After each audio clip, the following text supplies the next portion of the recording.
Subscribe कीजिए unique engineering tips channel को और बेल आइकन को ज़रूर दबाएं सबसे पहले नोटिफिकेशन पाने के लिए। Hi guys, how are you? Welcome back to my YouTube channel Unique Engineering Tips. Hi guys, how are you? It's me नाविदेर again. Welcome back to my YouTube channel unique engineering tips. इस video में हम discuss करने वाले हैं theodolite serving के बारे में। ये हमारा जो है सेकंड लास्ट टॉपिक है सर्विंग का। कल मैं जो है सर्विंग पूरा कंप्लीट कर दूंगा, उसके बाद जो आपको फाइनल मॉक टेस्ट है वो भी शेयर कर दूंगा, और जो मैंने आपको 30% नोट्स का जो प्रॉमिस किया था वो भी आपको मैं कल प्रोवाइड कर दूंगा। तो कल हमारा सर्विंग कंप्लीट हो जाएगा। बाकी जो रिमेनिंग सब्जेक्ट्स हैं, इसके बाद हम करेंगे। हमारे पास जो है वाटर सप्लाई इंजीनियरिंग है, उसके बाद हमारे पास जो है कंस्ट्रक्शन प्लानिंग एंड मैनेजमेंट, क्योंकि उनके मैंने जो है कुछ वीडियोस पहले अपलोड कर दिए, तो उनको मैं हार्डली 3 या 4 दिन में कंप्लीट कर दूंगा। तो हम पहले ऐसे सब्जेक्ट्स को कवर करेंगे जैसे हमारे पास इरिगेशन इंजीनियरिंग है, वाटर सप्लाई इंजीनियरिंग है, कंस्ट्रक्शन प्लानिंग एंड मैनेजमेंट है, उसके बाद अपनी रेलवे इंजीनियरिंग है। इन सब्जेक्ट्स के कवर अप करने से हमारे पास ये बेनिफिट होगा कि ये हमारे पास जल्दी कवर हो जाएंगे। इनको हम ज़्यादा से ज़्यादा हफ्ते 2 हफ्ते में ये सारे सब्जेक्ट मैं आपको कवर अप करवा दूंगा। तो उससे हमारा कॉन्फिडेंस बढ़ जाएगा, आपका भी कॉन्फिडेंस बढ़ जाएगा। आपको लगेगा कि नहीं, कुछ सिलेबस हमने कवर किया। मैक्सिमम बच्चे यही गलती करते हैं कि वो इन सब्जेक्ट्स को लास्ट के लिए छोड़ देते हैं और वो फोकस दे देते हैं मेन सब्जेक्ट, जैसे अपना ये जियोटेक हो गया, अपना आरसीसी हो गया, या फ्लूइड मैकेनिक्स वगैरह, स्ट्रक्चर वगैरह हो गया, इन पे ज़्यादा फोकस दे देते हैं। तो इससे क्या होता है कि बाकी सब्जेक्ट्स के लिए आपको फिर टाइम नहीं बचता, क्योंकि उनमें काफ़ी ज़्यादा वेस्ट टाइम होता है।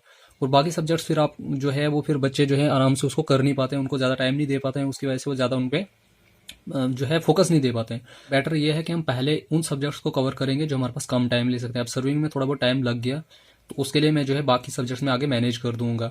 तो जो बाकी सब्जेक्ट्स में आपको पहले कराऊंगा, उससे आपको बूस्टअप मिलेगा। उसको लगेगा कि आपको आपको जो है 5 या 6 सब्जेक्ट जो है आराम से कवर हो जाएंगे with in a span of 20 days. तो बेटर ये है कि हम पहले उन सब्जेक्ट्स को कवर करें और उनको फोकस जो है बाकी। फिर उसका दूसरा बेनिफिट ये है कि जैसे आपके सब्जेक्ट जो हैं, जैसे अपना स्ट्रक्चर है, आरसीसी है, जियोटेक वगैरह है, उनको अगर हम पेपर से कुछ दिन पहले करेंगे, जैसे 2-3 हफ्ते 4 हफ्ते पहले अगर हम करेंगे, तो आपको फ्रेश रहेगा, तो वो याद रहेगा, उससे आपको बेनिफिट होएगा। स्टूडेंट्स यही गलती करते हैं कि वो उन सब्जेक्ट्स को पहले कवर करते हैं और बाकी सब्जेक्ट्स फिर वो ज़्यादा टाइम वेस्ट कर देते हैं, फिर बाकी सब्जेक्ट्स पे फिर ज़्यादा फोकस उनका नहीं रहता। तो उससे जो है बाकी सब्जेक्ट पे भी क्या हो जाता है, फोकस खराब हो जाता है। तो उससे हमारा वो सिलेबस कंप्लीट नहीं हो पाता है।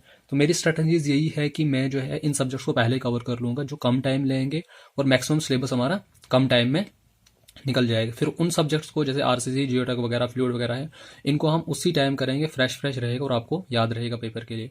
आई होप कि आपको ये मेरी स्ट्रैटेजी पसंद आएगी। तो लेट्स स्टार्ट द वीडियो।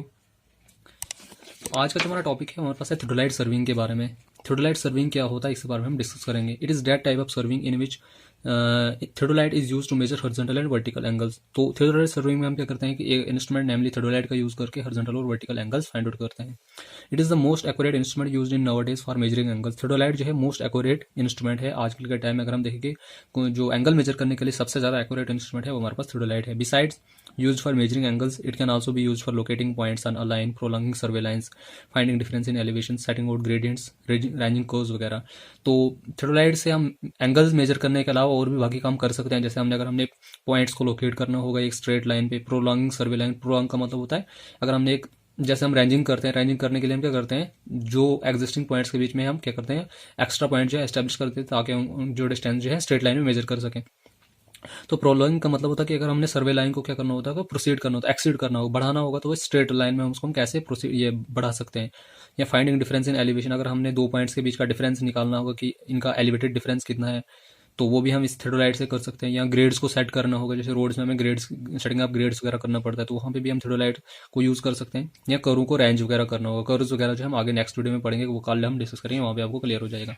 तो इनके अलावा जो है एंगल्स मेजर करने के अलावा भी हम इन पर्पज के लिए थियोडोलाइट को यूज़ कर सकते हैं। ये तो कुछ बेसिक इंट्रोडक्शन अबाउट थियोडोलाइट। उसके बाद हम देखते हैं कि थियोडोलाइट हमारे पास कितनी कैटेगरीज में क्लासिफाइड है। It is generally classified into 2 categories. अगर हम जनरली देखेंगे, हमारे पास थियोडोलाइट जो है 2 कैटेगरीज में डिवाइड है, ट्रांजिस्ट थियोडोलाइट और नॉन ट्रांजिस्ट थियोडोलाइट। अब ट्रांजिस्ट थियोडोलाइट क्या होता है, 1 बाय 1 हम दोनों के बारे में डिस्कस करेंगे। सबसे पहले हम देखेंगे ट्रांजिस्ट थियोडोलाइट। ट्रांजिस्ट थियोडोलाइट क्या होता है, एक type of theodolite whose telescope can be transited or rotated along the horizontal axis in the vertical plane. This process of rotation is called transiting. Transit theodolite में हम क्या करते हैं कि एक ऐसा टाइप ऑफ थियोडोलाइट है जिसमें हम क्या करते हैं, टेलीस्कोप को रोटेट कर सकते हैं। कहाँ रोटेट कर सकते हैं, along the horizontal axis in the vertical plane. कि जब हम टेलीस्कोप को रोटेट कर सकें along horizontal axis in the vertical plane, इस प्रोसेस को हम कहते हैं टेलीस्कोप, ये ट्रांजिस्टिंग कहते हैं। जैसे कि आप यहाँ पे देख सकते हैं, हमारे पास जो है क्या है, इलेक्ट्रॉनिक डिजिटल थियोडोलाइट है। तो इसमें ये जो चीज़ है ये हमारे पास क्या है, टेलीस्कोप है, जिसको हम रोटेट कर सकते हैं। अब देखो ये एंड में इस साइड ले सकता हूँ और जो उस साइड वाला एंड है वो उसको हम इस साइड ले सकते हैं। मतलब अब ये कौन सी एक्सिस है, ये हमारे पास अभी हॉरिजॉन्टल एक्सिस है, और ये कौन सा प्लेन है जिसमें हम इसको रोटेट करेंगे, वर्टिकल प्लेन। तो जब हम क्या करेंगे, टेलीस्कोप को रोटेट करेंगे वर्टिकल प्लेन में अलॉन्ग हॉरिजॉन्टल एक्सिस, ये हॉरिजॉन्टल एक्सिस है। अब देखो ये चीज़ है कोई, अगर मैं इसको क्या करूंगा, अभी ये हॉरिजॉन्टल एक्सिस है, तो अगर मैं किसी चीज़ को रोटेट करवाऊंगा, जैसे इस चीज़ को हम रोटेट कराएंगे, इस एंड को उस साइड और उस एंड को इस साइड लाएंगे अलॉन्ग हॉरिजॉन्टल एक्सिस, इस प्रोसेस को हम क्या कहते हैं, ट्रांजिस्टिंग कहते हैं। तो ये हमारे पास क्या है, डिजिटल थ्रेडोलाइट, जो इलेक्ट्रॉनिक थ्रेडोलाइट है उसकी फिगर है, ये कैसे होती है। ये हमारे पास इसका आई पीस है, उस साइड इसका ऑब्जेक्ट पीस होगा। ये फोकसिंग नॉब्स वगैरह होते हैं कि हमने क्या करना होगा, टेलीस्कोप को फोकस वगैरह करने के लिए यूज होते हैं, इनको नॉब्स कहते हैं। अब देखो नीचे हमारे पास जो है ये इसकी इलेक्ट्रॉनिक डिस्प्ले है, यहाँ पे ये हमारे पास क्या देता है, रीडिंग्स वगैरह देता है कि कितना एंगल आया है, सारे इस इलेक्ट्रॉनिक डिस्प्ले पे शो करता है। ये हमारे पास जो है इलेक्ट्रॉनिक डिस्प्ले, ये जो है थ्रेडोलाइट की एग्जांपल है। ये इसका ट्राई बैच आता है। ट्राई बैच का मतलब होता है कि जिसपे हमारा आप पूरा जो है इंस्ट्रूमेंट है वो किस पे स्टैंड है। ये ट्राई बैच, ये स्क्रीव्स आते हैं, देखो ये हमारे पास स्क्रीव्स है, ये हमारे पास स्क्रीव्स है। इन स्क्रीव्स का काम का होता है कि इससे हम क्या करते हैं, इसको लेवल करते हैं, इनको आउटवर्ड या इनवर्ड घुमाते हैं, वो डिपेंड करता है सिचुएशन हमारे पास कैसी है। तो ये था हमारे पास, इस प्रोसेस को कहते हैं हम ट्रांजिस्टिंग की। जब हम थ्रेडोलाइट को, सॉरी टेलीस्कोप को रोटेट करें along horizontal axis in the vertical plane, that is known as transiting. उसके बाद जो है नॉन ट्रांजिस्ट थ्रेडोलाइट में क्या होता है कि इसमें हम क्या करते हैं, टेलीस्कोप को रोटेट नहीं कर सकते, ना ही रोटेट या ट्रांजिस्ट एक ही बात होता है। ए टाइप ऑफ थ्रेडोलाइट इन विच या whose telescope can not be rotated और transited, such type of threadolites are inferior in utility and now have become obsolete। तो जिसमें हम क्या कर सकते हैं, टेलीस्कोप को ना ही रोटेट कर सकते हैं, ना ही यहाँ ट्रांजिस्ट कर सकते हैं, तो उनको क्या कहते हैं, नॉन ट्रांजिस्ट थ्रेडोलाइट, ये नाम से ही पता चल जाता है। तो आजकल के टाइम में जो है इन थ्रेडोलाइट्स का बहुत कम यूज है, मतलब इनका यूज जो है ऑब्सोलीट हो गया। ऑब्सोलीट का मतलब होता है रेयरली हम इनको यूज करते हैं। तो ये थे दो टाइप की थ्रेडोलाइट जो हम जनरली यूज करते थे। नेक्स्ट इसमें क्या आता है कि besides that it has also two more types. अब ट्रांजिस्ट थ्रेडोलाइट और नॉन ट्रांजिस्ट थ्रेडोलाइट के अलावा भी थ्रेडोलाइट की दो और टाइप्स है, वर्नियर थ्रेडोलाइट और माइक्रोमीटर थ्रेडोलाइट। अब दोनों के बारे में वन बाय वन हम डिस्कस करेंगे। पहला आता है वर्नियर थ्रेडोलाइट। वर्नियर थ्रेडोलाइट में क्या होता है कि vernier scale is fitted to read the graduated circle. इसमें क्या होता है कि वर्नियर स्केल फिट होता है ग्रेजुएटेड सर्कल को रीड करने के लिए। अब ग्रेजुएटेड सर्कल क्या होता है, जिसमें रीडिंग्स वगैरह लगी होंगी। It is most commonly used. पहले जो है इसको मतलब आजकल के टाइम में भी इसको हम यूज करते हैं, मोस्ट कॉमनली यूज्ड है ये। Diameter of graduated circle on the lower plate determines the angle of determine the size of theodolite. जो डायमीटर होगा ग्रेजुएटेड सर्कल का लोअर प्लेट पे, अब नीचे हम इनके पार्ट्स में, थ्रेडोलाइट के पार्ट्स में डिस्कस करेंगे, वहां आपको क्लियर हो जाएगा ये लोअर प्लेट अपर प्लेट वगैरह क्या है। तो वहां से हम जो डायमीटर लोअर प्लेट का होगा वहां से हमें पता चल जाएगा कि हमारे पास साइज ऑफ थ्रेडोलाइट क्या है। कॉमन साइजेस जो हमारे पास वर्नियर थ्रेडोलाइट के हैं वो 8 to 12 सेंटीमीटर। तो अभी 8 to 12 सेंटीमीटर क्या है, डायमीटर है लोअर प्लेट का। तो इससे हमें पता चल जाता है साइज ऑफ थ्रेडोलाइट क्या है। या 14 to 25 centimetre can be use for triangulation work. और जिस थ्रेडोलाइट का साइज 14 से 25 सेंटीमीटर का होगा तो उसको हम ट्रायंगुलेशन वर्क के लिए यूज कर सकते हैं। तो दूसरा जो हमारे पास माइक्रोमीटर थ्रेडोलाइट है, इसका बहुत रेयर यूज करते हैं। इसका यूज जो है आजकल के टाइम में नहीं होता है। आजकल के टाइम में हम ज़्यादातर देखेंगे वर्नियर थ्रेडोलाइट का यूज़ होता है, लेकिन अब वर्नियर थ्रेडोलाइट भी ऑब्सोलीट हो गया। अब इसका यूज़ भी बहुत कम है। अब इन नाउ डेज आजकल हम इलेक्ट्रॉनिक डिजिटल थ्रेडोलाइट का यूज़ करते हैं, जो मैंने आपको यहाँ पे दिखाया। ये जो हमारे पास क्या है, इलेक्ट्रॉनिक डिजिटल थ्रेडोलाइट, इसी का आजकल के टाइम में सबसे ज़्यादा यूज़ होता है। सो अब नीचे हम देखेंगे डिस्क्रिप्शन क्या है ट्रांजिस्ट वर्नियर थ्रेडोलाइट की। जो हमारे पास ट्रांजिस्ट वर्नियर थ्रेडोलाइट है उसकी डिस्क्रिप्शन, मतलब उसके पार्ट्स वगैरह जो है क्या क्या है, किन किन चीज़ों से, किन किन पार्ट से वो बना हुआ है। It is generally consist of, अभी किन किन पार्ट्स का बना हुआ। पहला आ गया हमारे पास इसका लेवलिंग हेड। लेवलिंग हेड क्या होता है कि इसमें दो चीज़ें आती है, एक ट्राई बैच आता है फिटेड विद लेवलिंग स्क्रीव्स। इसमें क्या होता है, ट्राई बैच में लेवलिंग स्क्रीव्स वगैरह होते हैं। Centre shifting arrangement for centring the instrument quickly. और उसमें क्या होता है कि दूसरा जो हमारे पास क्या होता है कि सेंटरिंग शिफ्टिंग अरेंजमेंट होता है, ताकि हम इंस्ट्रूमेंट को जल्दी सेट कर लें। अब यहाँ पे आप देख सकते हो, ये मैंने आपको बताया था, ये चीज़ क्या है, ट्राई बैच ही है। इसमें जो ये लेवलिंग स्क्रीव्स वगैरह आते हैं, जिससे हम क्या करते हैं, इसको लेवल करते हैं। और सेंटरिंग शिफ्टिंग अरेंजमेंट भी इसके साथ जो ये सेंटर में लगा होगा, यहाँ से हम क्या करते हैं, प्लम बॉब को अटैच करते हैं, ताकि हम क्या करते हैं, इंस्ट्रूमेंट स्टेशन को ग्राउंड पे शिफ्ट कर सकें। तो ये इस चीज़ को हम क्या कहते हैं, ट्राई बैच या लेवलिंग हेड, जिसपे, और इसी के साथ हम क्या करते हैं कि इसी चीज़ को हम क्या करते हैं कि जो ट्राइपॉड स्टैंड होगा वो इसी के साथ अटैच होता है, इस ट्राई बैच के साथ। आई होप कि आपको यहाँ से ये चीज़ क्लियर होगी। उसके बाद आता है लोअर सर्कुलर प्लेट। अब हमारे पास जो है, ये मैंने आपको जो डायग्राम दिखाई, ये डायग्राम जो है इलेक्ट्रॉनिक डिजिटल थ्रेडोलाइट की है। तो इसमें लोअर सर्कुलर प्लेट, अपर सर्कुलर प्लेट, वो चीज़ें नहीं है, क्योंकि ये इलेक्ट्रॉनिक जो है, इलेक्ट्रॉनिक डिजिटल थ्रेडोलाइट है। तो ये सारी चीज़ें जो है वो क्या है, डिजिटली जो है मैनेज करता है। लेकिन जो वर्नियर थ्रेडोलाइट था, जैसे हमने पीछे आपको डिस्कस कराया कि वर्नियर थ्रेडोलाइट में क्या है, इसमें वर्नियर स्केल्स वगैरह लगे होते हैं, उसकी वजह से हम क्या करते हैं, रीडिंग्स वगैरह को मेजर करते थे। सो इनने जो डिस्क्रिप्शन यहाँ पे दी है, ट्रांजिस्ट वर्नियर थियोडोलाइट। ट्रांजिस्ट थियोडोलाइट तो है, लेकिन है क्या वर्नियर, मतलब उसमें जो रीडिंग्स वगैरह हैं सारी हम वर्नियर स्केल्स के हेल्प से ही मेजर करते हैं। तो इसमें एक लोअर सर्कुलर प्लेट लगी होती है जिसमें ग्रेजुएशन कहाँ होती है 0 से लेकर 360 डिग्री तक, क्योंकि आपको पता है हमारा एंगल जो वेरी करता है 0 से लेकर 360 डिग्री के बीच में ही वेरी करता है। तो मैक्सिमम एंगल हमारा 360 हो सकता है और मिनिमम 0 डिग्री हो सकता है। उसके बाद आ जाती है इसी के साथ जो है अपर प्लेट आती है। अपर प्लेट का क्या काम होता है, इसमें 2 वर्नियर्स लगे होते हैं जिन पे क्या लिखा होता है ए एंड बी, मतलब 2 वर्नियर्स हैं marked A and B, which are used for taking readings accurately up to 20 second. अब आपको पता है कि हमारे पास जो ट्रांजिस्ट थियोडोलाइट है उसका जो लीस्ट काउंट कितना है 20 सेकंड है। तो जो हमारे पास जो अपर प्लेट में जो 2 वर्नियर्स मार्क्ड होते हैं जिनको ए और बी लिखा होता है, वो किस लिए यूज किया जाता है, ताकि हम एक्यूरेटली मेजर कर सकते हैं रीडिंग्स को, कहाँ तक मिनिमम रीडिंग हम कितनी इससे मेजर कर सकते हैं 20 सेकंड। तो ये इसका लीस्ट काउंट हो गया। It has also 2 vertical standards for supporting telescope and it also carries a level tube. अब अपर प्लेट में ही हमारे पास क्या होता है कि 2 वर्टिकल स्टैंडर्ड्स होते हैं जो किसको सपोर्ट करते हैं, टेलीस्कोप को सपोर्ट करते हैं, and it also carries a level tube. और लेवल ट्यूब भी इसके साथ लगी होती है। और लेवल ट्यूब का काम क्या होता है कि ताकि हम थियोडोलाइट को जो हमारे पास क्या है लेवल कर सकें, लेवलिंग पर्पज के लिए हम उस ट्यूब को यूज करते हैं। उसके बाद जो नेक्स्ट पार्ट इसमें आ जाता है वो हमारे पास है टेलीस्कोप। अब टेलीस्कोप मैंने आपको ऑलरेडी दिखाया, टेलीस्कोप हम किस लिए यूज करते हैं, फोकसिंग के लिए यूज करते हैं। जो भी हमारे पास रेंजिंग रॉड है ऑब्जेक्ट होगा उसको फोकसिंग करने के लिए। अब हमारे पास टेलीस्कोप 2 टाइप के हो सकते हैं, एक्सटर्नल फोकसिंग टेलीस्कोप और इंटरनल फोकसिंग टेलीस्कोप। ये चीजें हमने टैकोमेट्री में भी डिस्कस की थी। तो जो एक्सटर्नल फोकसिंग टेलीस्कोप है यूज्ड इन ओल्डर थियोडोलाइट, जो पुराने थियोडोलाइट्स वगैरह होते थे जो मतलब डिजिटली नहीं थे, उनमें हम क्या करते थे एक्सटर्नल फोकसिंग टेलीस्कोप का यूज करते थे। एक्सटर्नल फोकसिंग का मतलब होता है कि उनकी जो फोकसिंग अरेंजमेंट्स होती थी वो एक्सटर्नली होती थी। It is mounted near its centre right angle to the main horizontal axis. और हमारे पास जो अब देखो हमारे पास जो टेलीस्कोप है वो कहाँ लगा होता है, बिल्कुल सेंटर में होता है, थियोडोलाइट के सेंटर में होता है, और जो हॉरिजॉन्टल एक्सिस है उसके परपेंडिकुलर होता है। अब इंटरनल फोकसिंग टेलीस्कोप दूसरा है यूज्ड इन मॉडर्न इंस्ट्रूमेंट्स। आजकल के टाइम में हमारे पास जो टेलीस्कोप लगा होता है वो जो है इंटरनल फोकसिंग टेलीस्कोप, मतलब इसमें जो सारी ये देखो ये हमारे पास जो है ये सारा इंटरनल फोकसिंग टेलीस्कोप है। इसमें क्या हमारे पास जो अरेंजमेंट है फोकसिंग वगैरह की वो सारी इंटरनली है, एक्सटर्नल में कोई भी हमें इसमें फोकसिंग अरेंजमेंट नहीं है। उसके बाद नेक्स्ट आ जाता है हमारे पास वर्टिकल सर्कल। वर्टिकल सर्कल भी आपको डिजिटल थियोडोलाइट में नहीं मिलेगा, लेकिन वर्नियर थियोडोलाइट में ये चीज आपको मिलेगी। Rigidly fixed to the horizontal axis of the telescope. हमारे पास जो है अब वर्टिकल सर्कल क्या होता है कि जो हॉरिजॉन्टल एक्सिस है टेलीस्कोप का उसके साथ क्या होता है रिजिडली फिक्स्ड होता है। It is divided into 4 coordinates, और इसमें जो होते हैं वो ये जो है 4 कोऑर्डिनेट्स में डिवाइड होता है, 0 से लेकर 90 डिग्री, मतलब मिनिमम एंगल 0 डिग्री और मैक्सिमम 90 डिग्री ये मेजर कर सकता है।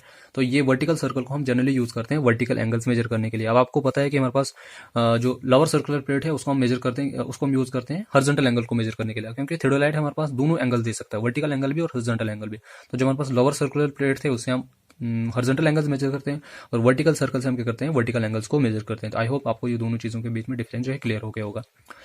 उसके बाद जो है नेक्स्ट पार्ट जो इसमें आता है, नेक्स्ट जो है इसका ट्रांजिस्ट थियोडोलाइट का पार्ट है वो हमारे पास है टी फ्रेम या index bar.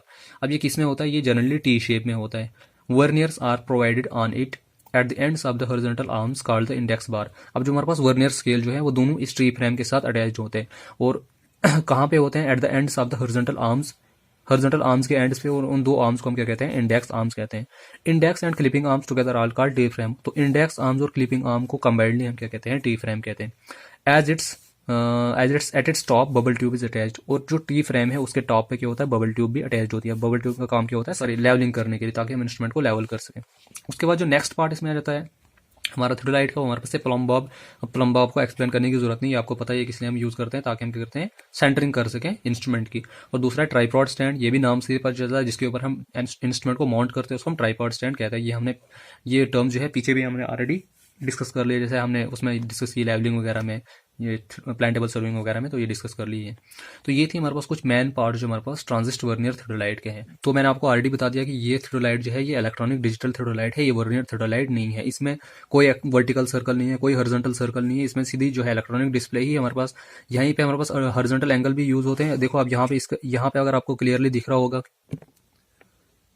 As you can see here, यहाँ पे इसने वर्टिकल एंगल अलग दिखा और हॉरिजॉन्टल एंगल अलग दिखा है। तो ये एक ही डिस्प्ले में दोनों एंगल्स को हमें दिखाता है, हॉरिजॉन्टल एंगल भी यहीं से दिखाता है और वर्टिकल एंगल भी यहीं से दिखाता है।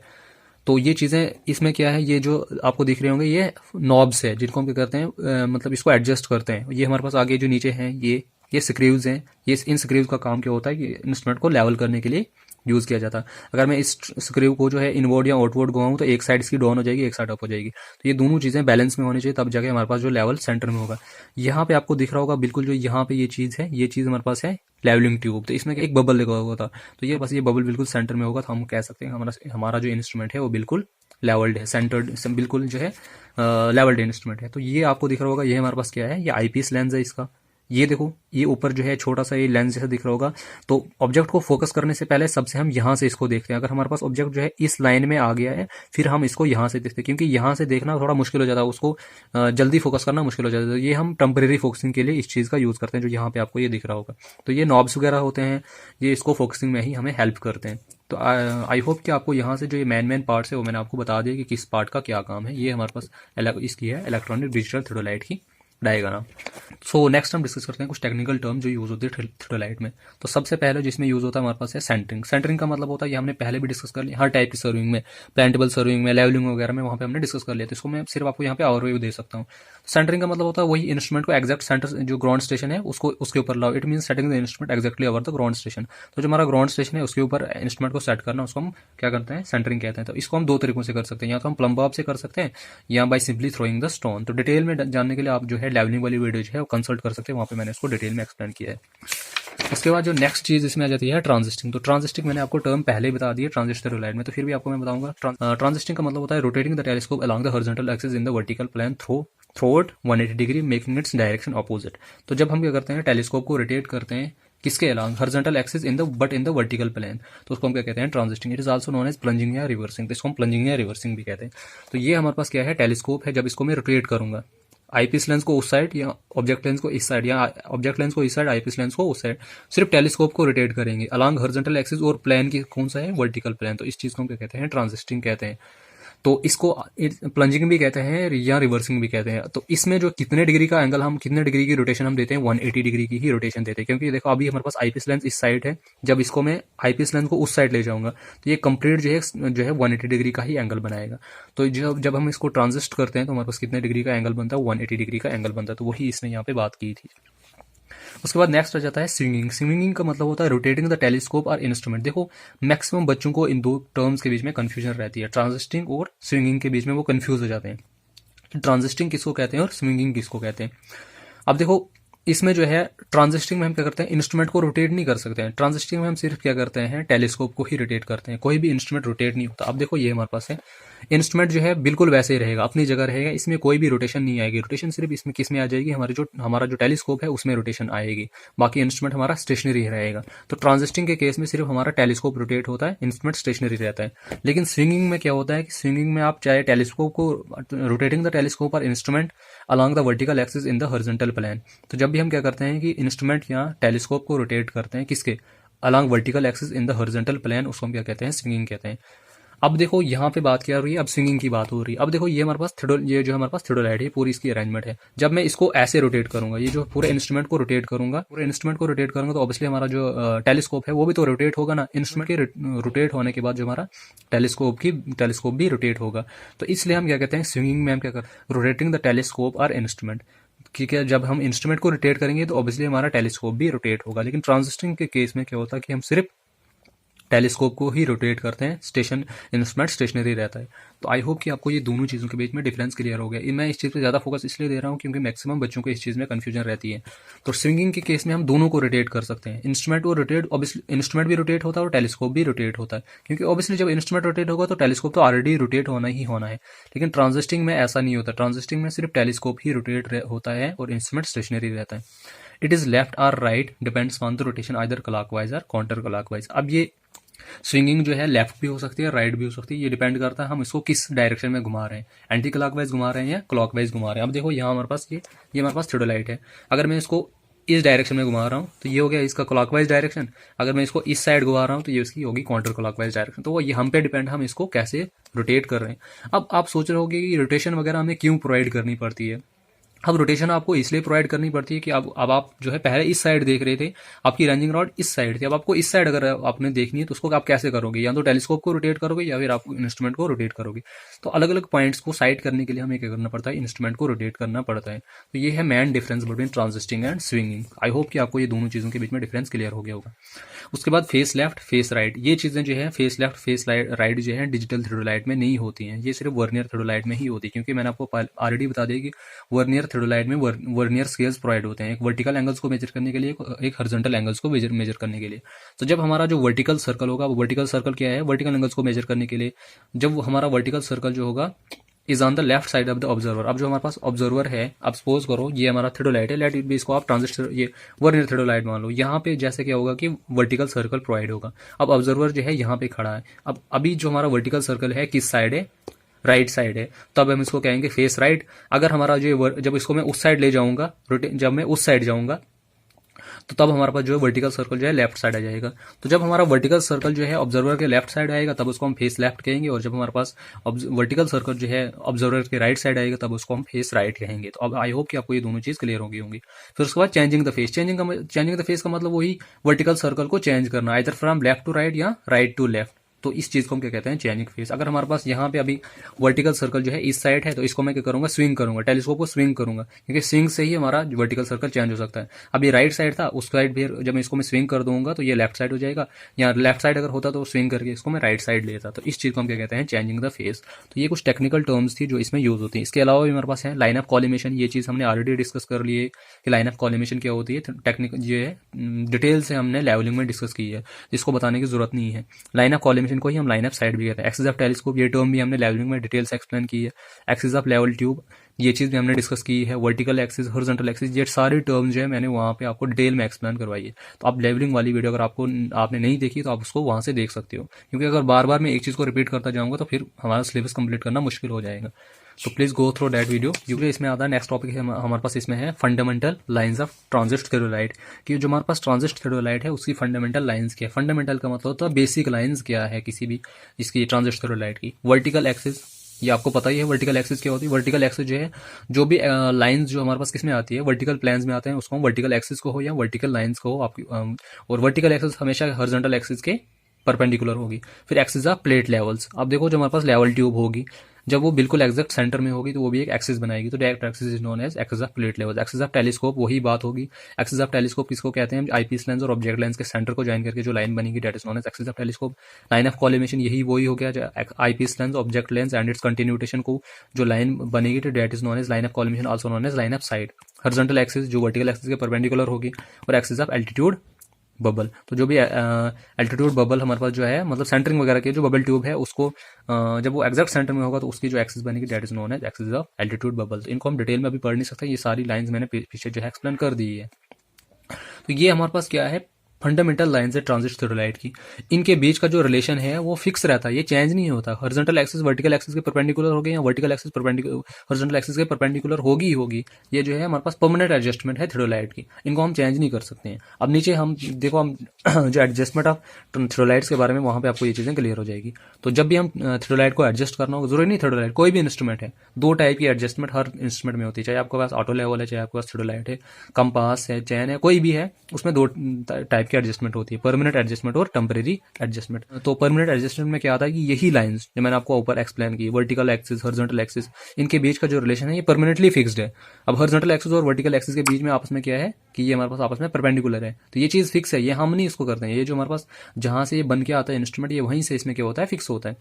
उसके बाद जो है एक्सिस ऑफ टेलीस्कोप कि जो सेंटर है एक्सिस ऑफ टेलीस्कोप का और आईपीस लेंस और ऑब्जेक्ट लेंस का सेंटर जो है बिल्कुल एक स्ट्रेट लाइन में आता है, ऊपर नीचे हो ही नहीं सकता है। ये जो ये एडजस्टमेंट आती है इन लाइंस की, इन चीज को हम क्या कहते हैं, परमानेंट एडजस्टमेंट।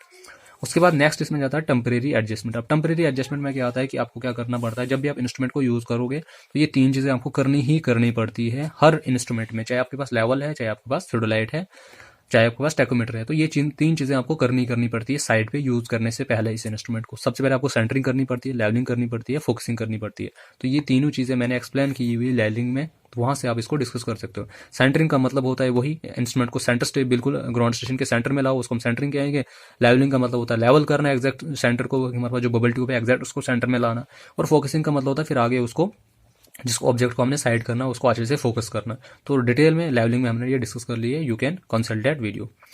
सो हमारे पास नेक्स्ट जो इसमें आता है हमारे पास है वो वर्नियर स्केल। अब वर्नियर स्केल क्या होता है? वर्नियर स्केल एक ऐसी डिवाइस है use for determining the fractional parts of the smallest division of the main scale more accurately it में आइदर स्ट्रेट और कर्व्ड। तो वर्नियर स्केल को हम क्या करते हैं कि मैन स्केल जो है फर्दर उसको डिवाइड करके जो है छोटी छोटी डिवीजन में डिवाइड करके हम क्या करते हैं छोटी मेजरमेंट्स को लेने के लिए उसको हम यूज करते हैं। जैसे आपने 11th में जो है 11th की फिजिक्स में ये चीज प्रैक्टिकली की होगी, वर्नियर स्केल, स्क्रू गॉज वगैरह जो है बहुत ही माइनर चीजें जो है जिनको हम ऑर्डिनरी स्केल से मेजर नहीं कर सकते हैं, तो उन रीडिंग्स को मेजर करने के लिए हम क्या करते हैं वर्नियर स्केल और स्क्रू गॉज का यूज करते हैं। तो इस चीज का मतलब है यहाँ पे वर्नियर स्केल को हम क्या करते हैं छोटी रीडिंग्स को मेजर करने के लिए यूज करते हैं। इसकी जनरली दो टाइप्स है, डायरेक्ट वर्नियर और रेट्रोग्रेड वर्नियर। अब वन बाय वन हम दोनों के बारे में डिस्कस करते हैं। अब फर्स्ट है हमारे पास डायरेक्ट वर्नियर। डायरेक्ट वर्नियर क्या होता है कि n-1 main scale divisions are equal to n divisions on the vernier scale, कि जो हमारे पास n-1 मैन स्केल डिविजन्स होंगी वो किसके बराबर होगी? n divisions on the vernier scale के बराबर होंगे। अब इसका कहने का मतलब है कि इसका मतलब जो है 9 मैन स्केल डिविजन जो होंगी वो किसके बराबर होगी? 10 वर्नियर स्केल डिविजन्स के बराबर होंगी। अब देखो यहाँ पे मैंने आपको जो है वर्नियर स्केल की डायग्राम बताई है। अब आपको यहाँ पे ये जैसे मैंने लिखा है 0, 5, 10, 15, 20।